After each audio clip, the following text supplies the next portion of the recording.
উচিত কথা যদি কই পিঠের উপর দিয়া যাবি মই, এই আনন্দে কিছু লোক কিনা খাবে বগুড়ার স্পেশাল দই। যত দশমন্ত ঘোষ সত্যটা বললে দোষ, করলে অন্যায়ের প্রতিবাদ, নামটা হবে তোমার মৌলবাদ, নামটা হবে তোমার জঙ্গিবাদ। এবার হামান ডেকে বলে নেতা, যত ছেলে সন্তান জন্মগ্রহণ করবে সবাইকে জবাই করে করে দুনিয়ার বুক থেকে বিদায় করে দেব, তাহলে আপনার শত্রু মুসার জন্ম হবে না। এই কথা শোনার পরে ফিরাউন ডেকে বলে, হামান রে আসলেই তোর মাথায় বুদ্ধি আছে, তবে শোন, ছেলেগুলোকে জবাই করবি, মেয়েগুলোকে জবাই করবি না, কারণ ছেলেদের মধ্যে আমার শত্রু আছে, মেয়েদের মধ্যে কোনো শত্রু নাই। সরে হলেও মানুষ ভালো, মোবাইল নিয়ে গেল, সিম কার্ড খুলে দিয়ে গেল, কথা বলেন ঠিক কিনা? এইবার সন্তান জবাই করা শুরু হয়ে গেল। ছেলে সন্তান হইলে খবর পাইলে ধরে আর জবাই করে, ধরে আর জবাই করে। মুসা মাত্র কয়জন? আরেকটু আসতে কন। মুসা নবী শুনলে মন খারাপ করবি না কি কন? বলেন তো মুসা নবী কয়জন? আর জালেমেরা মারে হাজার হাজার। এই জন্য জালেমদের কাছে অপরাধ করে একজন, আর জালেমেরা সেই অপরাধের শাস্তি পুরো জাতির উপরে চাপায়া দেয়, কথা বলেন ঠিক কিনা? লিল্লাহে তাকবীর, লিল্লাহে তাকবীর। আল কোরআনের আলো, আল হাদিসের আলো, দুনিয়ার মুসলিম, সারা বিশ্বের মুসলিম। আমার নেতা তোমার নেতা, আমার নেতা তোমার নেতা। লিল্লাহে তাকবীর। আল কোরআনের আলো, আল হাদিসের আলো, দুর্নীতির আলো। অনেকে তাহলে বলেই ফেলেছেন দুর্নীতির আলো ঘরে ঘরে জ্বালো। বাংলাদেশে দুর্নীতি দমন কমিশন আছে না নাই? এরপরে দুর্নীতি কমেছে নাকি ডিজিটাল কায়দায় বেরিয়ে চলেছে? দিন যত গড়াচ্ছে দুর্নীতির পাল্লা তত ভারী হচ্ছে, কথা বলেন ঠিক কিনা? আমরা চাই আমাদের প্রিয় মাতৃভূমি বাংলাদেশ দুর্নীতি মুক্ত, আল্লাহ কবুল করুন, চিল্লা বলুন আমিন। আমরা চাই আমাদের বাংলাদেশ মাদক মুক্ত, আল্লাহ কবুল করুন, চিল্লা বলুন আমিন। আমরা চাই আমাদের বাংলাদেশ যৌতুক মুক্ত, আল্লাহ কবুল করুন, চিল্লা কবুল করুন। নবী ডেকে বলে, যায় আমারে তুমি অজু বানায়া দাও। হযরতে জায়েদ নবীজিকে অজু বানাইতে গিয়ে নবীজির পা মোবারক থেকে যখন জুতা খুলতে গেলেন, হযরতে জায়েদ তাকায়া দেখেন নবীজির শরীর থেকে রক্ত ঝরে ঝরে নবীজির জুতা মোবারকে রক্তগুলো জমা বেঁধে গেছে। অনেক কষ্ট করে নবীজির পা মোবারক থেকে জুতা খুললেন, নবীজিকে ওযু বানায়া দিলেন। বিশ্ব নবী সালাত আদায় করার পরে আসমান থেকে জিবরাইল এসে বলে, নবী আপনি শুধু একবার অর্ডার দেন, একবার আদেশ দেন, যেই তায়েফের কাফের আপনাকে পাথর নিক্ষেপ করেছে, পাহাড় চাপা দিয়া ওদেরকে চিরজনমের মতো বিদায় করে দেওয়া হবে, ওদেরকে শেষ করে দেওয়া হবে, ধ্বংস করে দেওয়া হবে। বিশ্ব নবী ডেকে বলে, জিবরাইল ওরা না বুঝে আমাকে আঘাত করেছে, ওদেরকে যদি তুমি পাহাড় চাপা দিয়ে দুনিয়ার জমিন থেকে বিদায় করে দাও, তাহলে আমি কার কাছে কালেমার দাওয়াত পৌঁছায়া দেব? আমি তায়েফের মানুষদেরকে মাফ করে দিয়েছি, তুমি আমার আল্লাহর কাছে জানায়া দাও, আমার আল্লাহ যেন তায়েফের মানুষকে মাফ করে দেয়। কেমন দয়ালু নবী পাইছি বা জানুক আমার।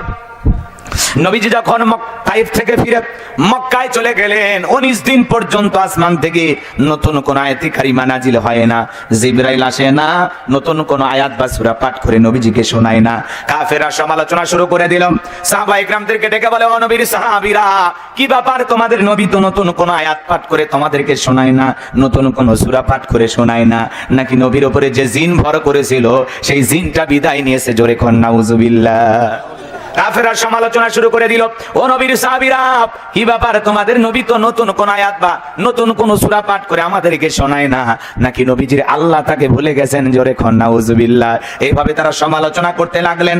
আমার ভাইয়েরা, 19 দিন পরে আসমান থেকে জিবরাইলকে পাঠায়া আমার আল্লাহ রাব্বুল আলামিন এই পাওয়ারফুল আয়াত কারিমাগুলো নাজিল করলেন। আমার আল্লাহ পাক জানায়া দিলেন, ইন্নাল্লাযীনা ক্বালু রাব্বুনাল্লাহু সুম্মাস্তাকামু তাতানাজ্জালু আলাইহিমুল মালাইকাতু আল্লা তাখাফু ওয়া লা তাহজানু ওয়া আবশিরু বিল জান্নাতিল্লাতী কুনতুম তুআদুন।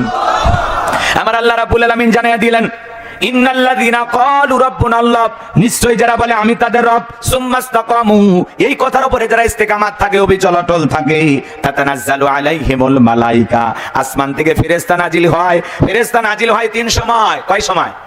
কোন কোন সময় জানার ইচ্ছা কি আপনাদের আছে? জোরে বলেন আছে।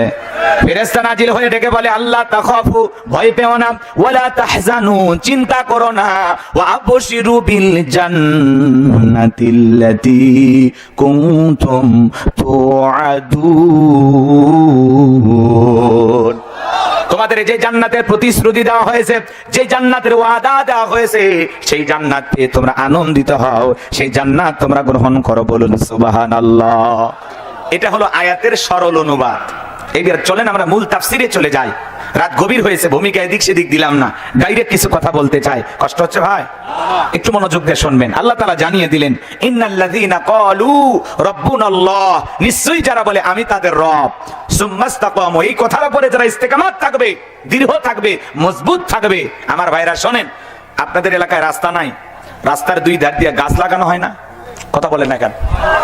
যখন ঝড় আসে, আইলা, নার্গিস, হুদহুদ, সনি, ফনি, মিথিলি, মিক্সাউম, এই যে নানান ধরনের ঘূর্ণিঝড় যখন আসে, কথা বলছেন, এই সাইক্লোন গুলো যখন আসে, ঘূর্ণিঝড়ে অনেক গাছ গছালি গুলো ভেঙে তছনছ হয়ে রাস্তার উপরে পড়ে থাকে। কথা বলে ঠিক কিনা? আবার কিছু গাছ মজবুত ভাবে শিকড় নিয়ে দাঁড়িয়ে থাকে। কথা বলেন না কেন? এর নাম হলো ইস্তেকামাত থাকা, এর নাম হলো দৃঢ় থাকা, মজবুত থাকা, সুম্মাস্তাকামু, ইস্তেকামাত থাকা। আপনি যখন নিজেকে ঈমানদার দাবি করবেন, মুমিন দাবি করবেন, আপনার উপরে হাজারো নির্যাতন জুলুম আসবে, জেল জুলুম, নির্যাতন জুলুম সহ্য করেও মুসলমানকে টিকে থাকতে হবে যে আল্লাহ আমার রব, তিনি আমার সব। আল্লাহর পথে অবিচল অটল থাকতে গিয়ে আপনার উপরে হাজারো নির্যাতন জুলুম আসবে, ঘর ছাড়া করবে, বাড়ি ছাড়া করবে, দেশ ছাড়া করবে। ইসলাম মানার কারণে জালেমেরা বোমা নিক্ষেপ করে দুনিয়ার জমিন থেকে বিদায় করে দেবে। এরপরে মুসলমান এক ইঞ্চি পিছপা হবে না। কথা বলেন ঠিক কিনা? এর নাম হলো ইস্তেকামাত থাকা, এর নাম হলো অবিচল থাকা। আপনি একটু অবস্থা খারাপ দেখলে সুবিধাবাজ জিদ্দাবাদ, কয় টুপিওয়ালা দেখেই ধরতেছে, কয় আপাতত টুপি খুলে রেখে দি, কয় দাড়িওয়ালা দেখলেই ধরতেছে, সেলুনে যা বলে মারিয়ে দে, মারিয়ে দে, বোঝেন তো, দাড়িটা কাটে দে, পরে দেখা যাবে। মানে একটু অবস্থার পরিবর্তন হয়ে গেলে আমরা দাড়ি কেটে বাদ দেই, টুপি বাদ দেই, পাঞ্জাবি বাদ দেই। কথা বলেন ঠিক কিনা? আহা মুসলমান, এই দুর্বল, এই তেল তেলা ইমান নিয়ে জান্নাতে যাবেন। জান্নাত কি মামুর বাড়ির ডাল, গেলি এক ডাবু খাইতে দেবে? জান্নাতে যেতে হলে আপনাকে পরীক্ষা দিয়েই জান্নাতে যাওয়া লাগবে। কথা বল ঠিক কিনা? আল্লাহ তাআলা বলেছেন, মানুষরা কি মনে করেছে ইমান এনেছি কথা বললেই তাদেরকে ছেড়ে দেওয়া হবে? তাদের কি পরীক্ষা করা হবে না? আল্লাহ পরীক্ষা করে দেখবেন ইমানের দাবিতে কারা সত্যবাদী আর কারা মিথ্যাবাদী। কথা বলেন ঠিক কিনা? এজন্য আপনি যদি বলেন আল্লাহ আমার রব, এই কথার উপর ইস্তেকামাত থাকতে হলে, মজবুত থাকতে হলে হাজারো বাধা, নির্যাতন, জুলুম আপনাকে সহ্য করে টিকে থাকতে হবে। পুরে পুরে খাঁটি স্বর্ণ হতে হবে। কারা কারা পুরে পুরে খাঁটি স্বর্ণ হতে রাজি? তুই হাত তুলে আল্লাহকে একবার দেখা। লিল্লাহি তাকবীর। হাত নামান। এইবার কথা,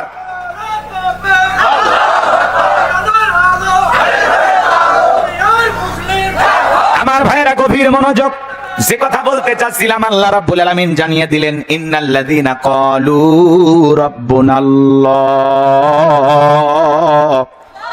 আমার আল্লাহ ডেকে বলেন নিশ্চয় যারা বলে আমি তার, যারা বলে মুসলমানেরা ডান হাতটা তুলে শাহাদাত আঙ্গুলে দ্বারা ইশারা করে চিৎকার মেরে ডেকে বলেন তো আমাদের রব কে?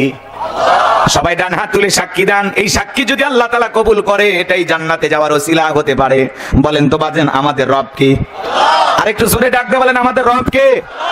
আরেকটু জোরে ডাকবেন আল্লাহ। কলিজার সবটুকু আবেগ ভালোবাসেন, ডাকতে বলেন আল্লাহ। আরেকটু জোরে বলেন আল্লাহ। হাত নামান। এই যে আল্লাহ আল্লাহ বলে ডাক দিলাম, আমাদের আল্লাহ খুশি না বেজার? এই বাজান কেন ডাক দিবেন না? দুনিয়াতে যদি মাকে ডাক দেন মা মা মা, মা রাগান্বিত হয়ে বলে অত মেয়া মেয়া করিস কেন? বিয়ে দিলে দুই বাচ্চারা বাবা হয়ে যাবি, তা মা মা ডাকা ছাড়লি না। কথা বলে না? বাবাকে ডাক দিলে বাবা বাবা, বাবা রাগান্বিত হয়ে বলে আর একবার বাবা বললে তোরে তুলে আসার মারবো।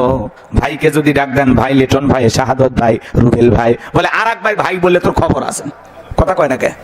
এই যে দুনিয়াতে অতিরিক্ত মাকে মা বলে ডাক দিলে মা রাগান্বিত হয়, বিরক্ত বোধ করে। বাবাকে ডাক দিলে বাবাও রাগান্বিত হয়, বিরক্ত বোধ করে। ভাইকে ডাক দিলে ভাইও বিরক্ত বোধ হয়। কিন্তু এমন এক সৃষ্টিকর্তা, এমন এক স্রষ্টা, এমন এক আল্লাহ পেয়েছি, কোটি কোটি বার ডাক দিল বিরক্ত হন না যিনি, তিনি কে? সে আল্লাহকে ডাকার দরকার আছে না নাই? কিন্তু আমরা কপাল পরা আল্লাহকে ডাকতে পারি না। এই জন্য আল্লাহ তাআলা ডেকে বলেন ইন্নাল ইনসানা লিরাব্বিহি তাসাইয়া, দোয়া করেও লাভ হবে না। আল্লাহ ডেকে বলে উমরের দেশে থাকার মতো আগে জনগণ হ, তারপরে তো উমরের মতো নেতা পাবি। কথা কন না কে? জনগণ এক নাম্বার, নেতাও এক নাম্বার। জনগণ 2 নাম্বার, নেতা হবি 6 নাম্বার। আপনাকে আমাকে আগে পরিবর্তন হওয়া লাগবে। কথা বলেন ঠিক না?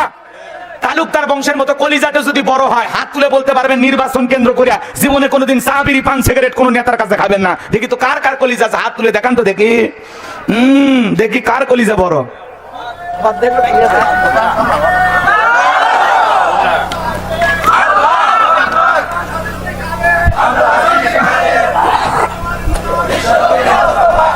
যাই হোক বাজান গো আমার, শোনেন, আমরাই পারি পরিবর্তন, গাছের গোড়া ঠিক মাথা ঠিক, কথা বলেন ঠিক কিনা? আপনি আমি যে কাউটা সমাজ পরিবর্তন হয়ে যাবে। আসুন সৎ মানুষ হওয়ার চেষ্টা করি, কথা কয় না। অনেকে ভাবতেছেন হুজুর আমরা কি তাহলে অসৎ? না ভাই, বলি নাই, আমরা ভালো হলে সব ঠিক হয়ে যাবে ইনশাল্লাহ। আমরা ভালো হতে চাই, আল্লাহ কবুল করেন, জোরে বলেন আমি। চলেন বাজান সামনের দিকে যাই। এইবার মিশরের মন্ত্রী মারা গেল, নির্বাচন শুরু হয়ে গেল।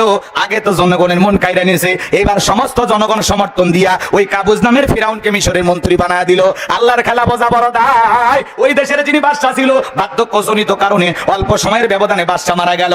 এইবার ফিরাউন জনগণকে ডেকে বলে, শোনো, বাদশা মারা গেছে, বাদশা ছাড়া একটা দেশ চলতে পারে না, তোমরাই বলো মিশরের বাদশা হবে কে? সমস্ত জনগণ ডেকে বলে, আপনার চরিত্র আগে জানা হয়ে গেছে, আপনি যদি মিশরের বাদশা হয়ে যান আমাদের কোনো আপত্তি নাই। এইবার জনগণের সমর্থন পাইয়া মিশরের বাদশা হয়ে গেল, কথা বোঝেন নাই? জনগণ নেতাদের সমর্থন পাইয়া কাবুস নামের ফিরাউন যখন মিশরের বাদশাহীর সিংহাসনে বসে গেল, হামানকে ডেকে বলে, হামান, আজ থেকে তুই হবি আমার মন্ত্রী আর আমি হব বাদশা, দুইজন মিলে সুন্দর করে মিশর পরিচালনা করব।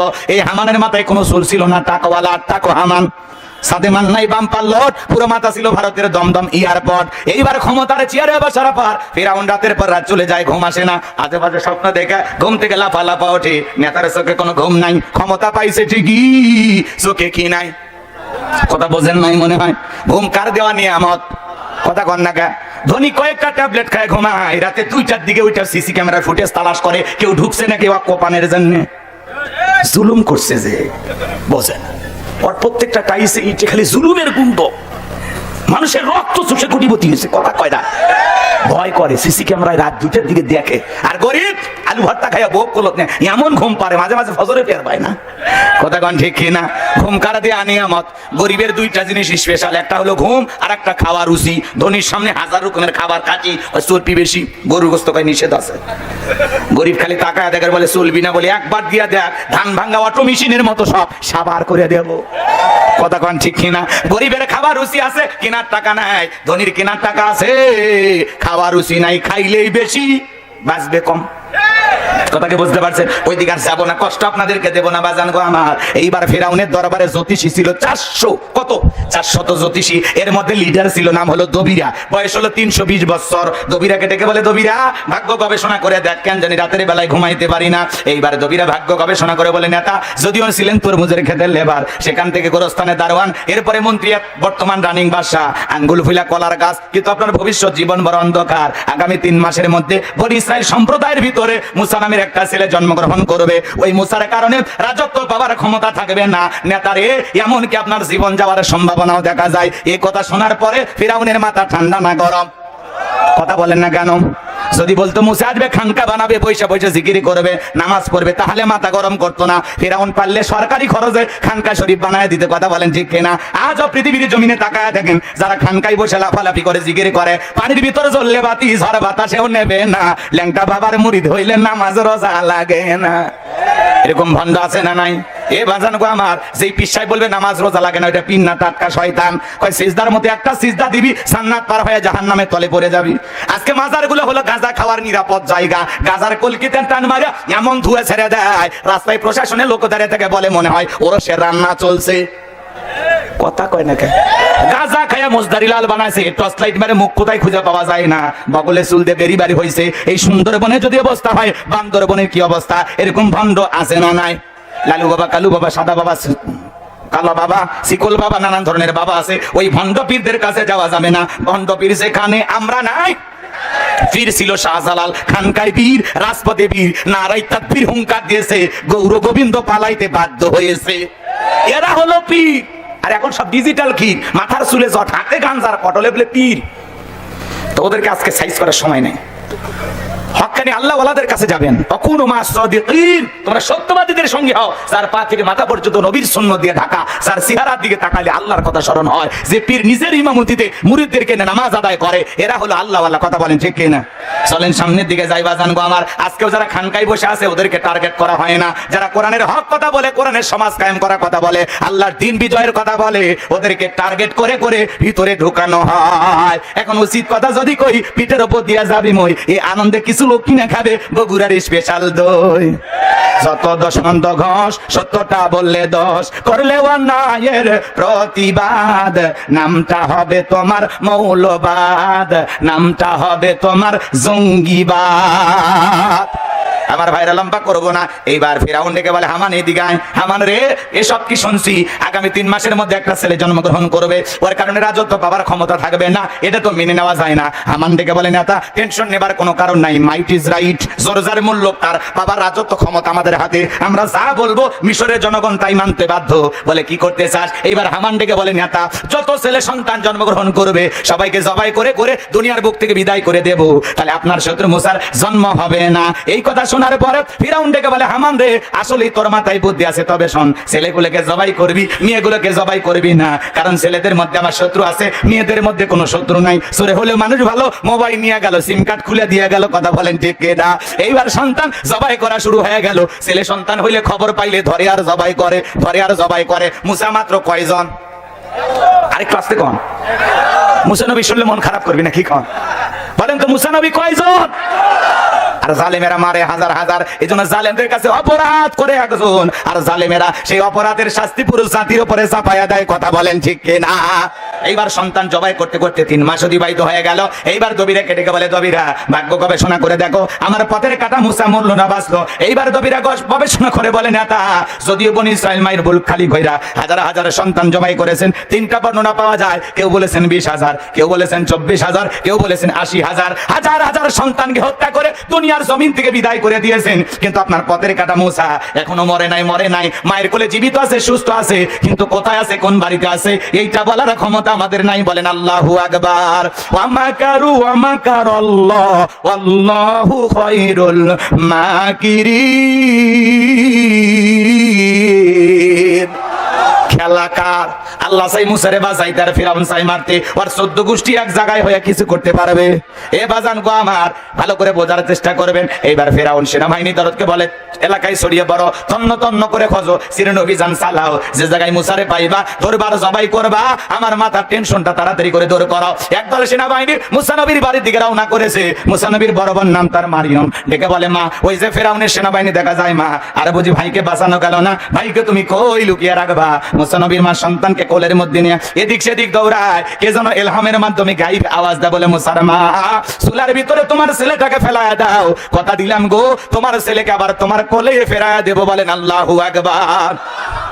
এইবার তাই করলেন ফিরাউনের সেনাবাহিনী, পুরো বাড়ি সার্চ করলেন, তল্লাশি চালাইয়া তন্ন তন্ন করে খোঁজাখুঁজি করে চলে গেল। এইবার মুসা নবীর মা চুলার ভিতরে তাকায় দেখে মুসা নবী চুলার ভিতরে পড়ে মুস্কি মুস্কি হাসে। বলুন সুবহানাল্লাহ।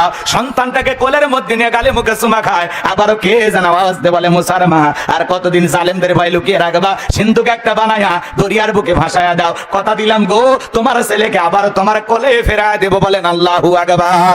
ভোরবেলা কে যেন ডেকে বলে, মা, মিস্ত্রি লাগবে, আমি একজন মিস্ত্রি। মুসা নবীর মা ডেকে বলে, মিস্ত্রি এদিকে আসো। জীবনে কোনোদিন মিস্ত্রি বলে কেউ ডাক দিল না, তুমি কিসের মিস্ত্রি, কি বানাইতে পারো? মিস্ত্রি ডেকে বলে, মা, আপনি যদি মনে করেন এমন একটা সিন্ধুক আপনার দরকার, যে সিন্ধুকের ভিতরে আপনার সন্তানকে তুলে দরিয়ার বুকে ভাসায় দিবেন, আপনি চাইলে আমি এরকম একটা সিন্ধুক বানাই দিতে পারে। মুসা নবীর মা ডেকে বলে, মিস্ত্রি, তুমি তোমার মনের কথা বলেছো, এইরকম একটা সিন্ধুকই তো আমার দরকার। মিস্ত্রি বলে, মা, ভিতরে একটু পানি নিয়ে আসেন, যন্ত্রপাতি আছে, ধার দেবার জন্য পানি লাগতে পারে, এবার না হলেও চলবে। মুসা নবীর মা ভিতর থেকে পানি নিয়ে আইসা দেখে মিস্ত্রি সুন্দর একটা সিন্ধুক বানাইয়া দাঁড়িয়ে আছে। এবার বাজান গো আমার, সিন্ধুকটা হাতের মধ্যে দিয়ে মিস্ত্রি শুধু দৌড়ায়। পিছন থেকে ডাইকা বলে, মিস্ত্রি, লোহার পয়সাকে নিবা না, কাঠের পয়সাকে নিবা না, তোমার পারিশ্রমিকের দামটাকে নিবা না। মিস্ত্রি ডেকে বলে, মা, যারা বিপদে পড়ে আমি তাদের উপকার করি, বিনিময়ে টাকা পয়সা গ্রহণ করি না। এই কথা শোনার পরে মুসা নবীর মা ডেকে বলে, মিস্ত্রি, লোহার পয়সাও নিবা না,